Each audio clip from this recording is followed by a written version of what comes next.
Hello everybody and welcome back to Red Eagle Politics. Make sure you like this video down below and subscribe to the channel if you are new.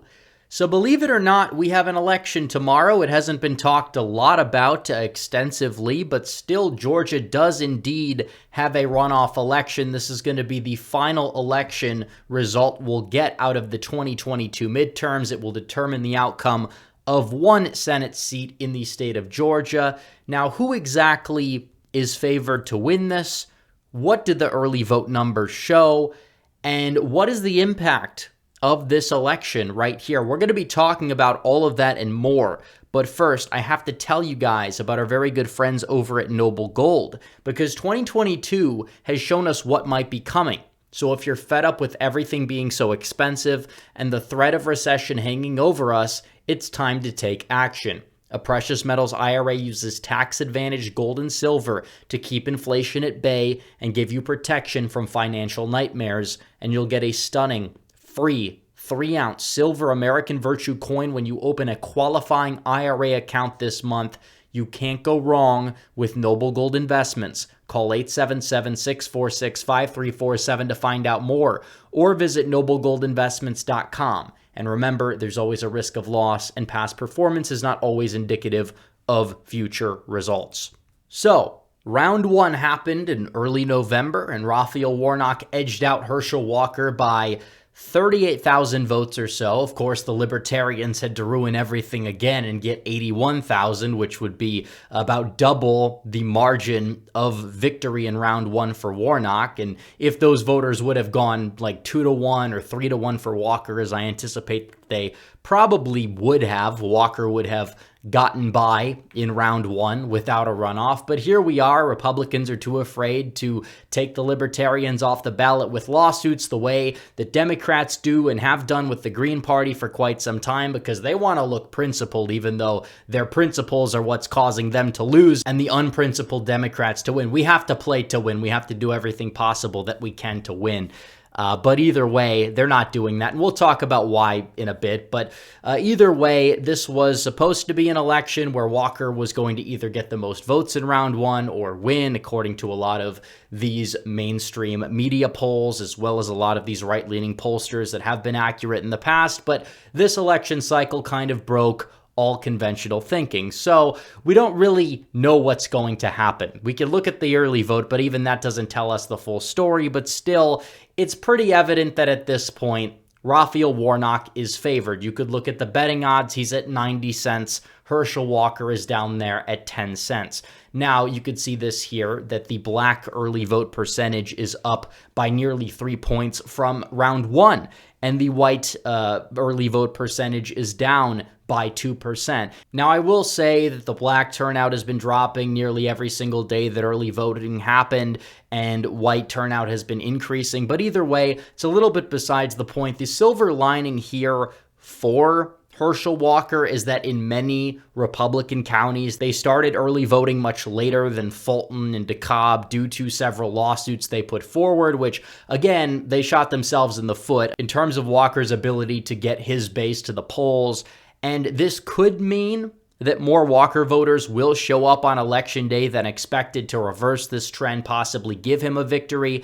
But still, that's an unknown. Either way, Raphael Warnock is favored. It is possible that Herschel Walker could pull off an upset, but it would likely take a massive push to the polls at the 11th hour to get him over the finish line. Either way, I still think that this is probably going to take a couple hours to call, but still, Raphael Warnock is favored as of right now. Now, this still is an important election to a certain degree, and if you are a Republican and you do live in Georgia, don't exactly get demoralized and still vote, because yes, there still is a chance, and the 2024 Senate map does look very favorable to Republicans, and this is very true. And getting that Georgia seat for 6 years would pad a potential majority, because keep in mind, let's say Walker was to win, they did get 50, you're looking at easy instant flips in West Virginia, Montana, Ohio. That would get them to 53 instead of getting them to 52, because you do have several rhinos in the caucus, some of which are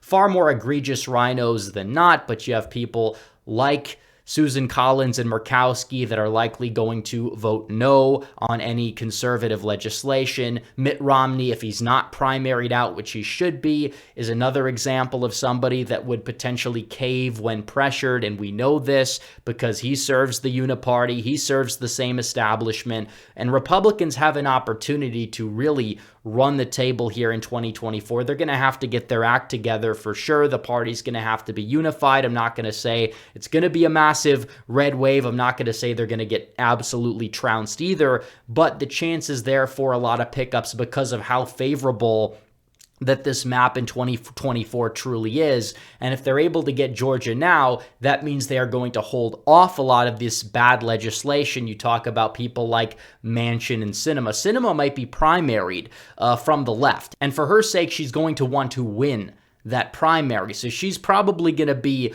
somebody that's going to rubber stamp all of that legislation and is going to vote to send it to Joe Biden's desk if there are 51 seats rather than there are 50. Joe Manchin, because of the fact that he's going to be challenged by a Republican, assuming he does run for re-election, which is not a sure thing. He might go for governor, but either way, he's going to need to pivot to the right. You could say that that would be a step in the right direction for Republicans, but either way, it's not looking good, and giving the Democrats an extra seat will, confirm a lot more of Biden's judges that are very far left, very weak on crime. You talk about the possibility of Puerto Rico, of Washington, D.C. becoming states because Democrats know the Senate map does not look good for them in the future, so they're going to do everything possible to add senators. You talk about amnesty. It's very possible that a great deal of Republicans could sign on to that as well if you look at what Tom Tillis has said earlier today, among several other Republicans that might cave on amnesty and give illegal aliens by the millions citizenship across Arizona, Nevada, Texas, Georgia, North Carolina. You're talking about a lot of swing states or lean red states becoming purple or blue overnight, and it would be an absolute train wreck if that happened. So this is a consequential election. Every seat matters, it does. But the Republicans would rather govern in the minority. They would rather just play this faux opposition party to the Democrats while giving them watered-down versions of what they want, or in many cases giving them all of what they want. And this is very true. And the Republican Party has not exactly done enough, in my opinion, to help Herschel Walker in this election. And this is very true. I mean, we saw just some of the most ridiculous stunts by a lot of these rhinos, current office holders in the state of Georgia. Their lieutenant governor, Jeff Duncan in particular, said he did not vote for Herschel Walker. He also called him one of the worst candidates put forth in modern history. But this is also what he said. He said, "I showed up to vote this morning. I was one of those folks who got in line and spent about an hour waiting, and it was the most disappointing ballot I've ever stared at in my entire life. Since I started voting, I couldn't vote for either one of them." And it's like, okay, he knew about both candidates going in. This is just a stunt. That's all this is. The rhinos will do anything possible to get these brownie points from the left and influence whatever, people that are Republicans that they still have control over not to actually show up for Herschel Walker. This is a massive psyop. The same guy, he might run in 2024 as well. He wrote a book that kind of outlined his vision of a GOP, which basically is a much weaker version of what the GOP currently is now, which is fairly weak in and of itself, which is laughable.